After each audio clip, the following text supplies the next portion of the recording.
Bon matin, l'imagination, c'est formidable. C'est fou de pouvoir créer des choses à volonté, de pouvoir créer des vidéos à tous les jours, ou d'écrire de la musique, ou pouvoir dessiner.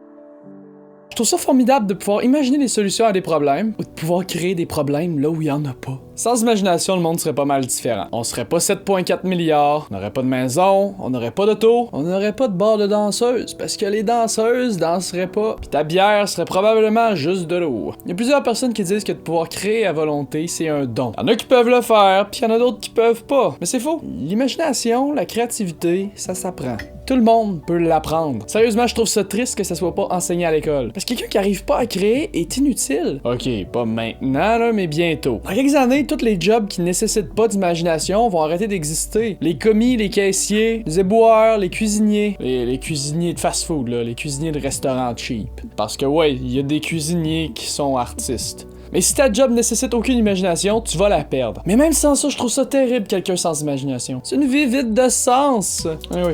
Donc, l'imagination, c'est pas tellement quelque chose de compliqué. Ton cerveau peut pas créer quelque chose qu'il a jamais vu. Tout ce que tu imagines, c'est des combinaisons de choses que tu as déjà vues, ou entendues, ou goûtées, ou senties. Pas inventer un animal sans faire un mélange d'animaux déjà existants. Puis non, faire comme les Pokémon puis mélanger des meubles ensemble, ça fait pas des animaux. Tu peux pas inventer un goût sans mélanger des goûts que tu connais déjà. Tu peux pas inventer quoi que ce soit sans combiner des choses déjà existantes. Mais tu peux tout créer. Il y a plusieurs façons de faire, mais on peut tout voir ça comme des recettes. Tu peux choisir des ingrédients au hasard, puis voir ce que ça va donner, ou les sélectionner par rapport à une catégorie de thèmes, en choisissant des ingrédients qui représentent des thèmes individuellement, qui ensemble vont donner un thème aléatoire. Ça va te donner un résultat pas mal imprévisible. Ou tu peux aussi choisir le thème final que tu cherches à représenter, puis décortiquer ce thème-là en plusieurs morceaux, puis aller chercher les différents ingrédients qui vont individuellement représenter chacun des éléments. Par exemple, si tu veux faire une voiture qui a l'air menaçante, tu peux utiliser la disposition des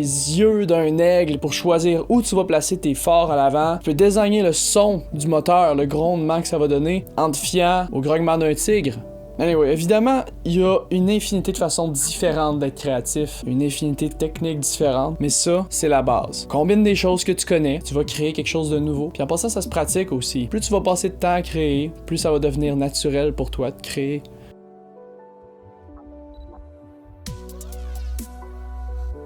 Je m'appelle Nicolas Sicard, je suis un gars de Québec, puis la série Personne n'en parle, c'est un projet qui a énormément d'importance pour moi. Si vous avez aimé mon vidéo, allez voir les autres, abonnez-vous à ma chaîne, puis partagez-la sur les réseaux sociaux.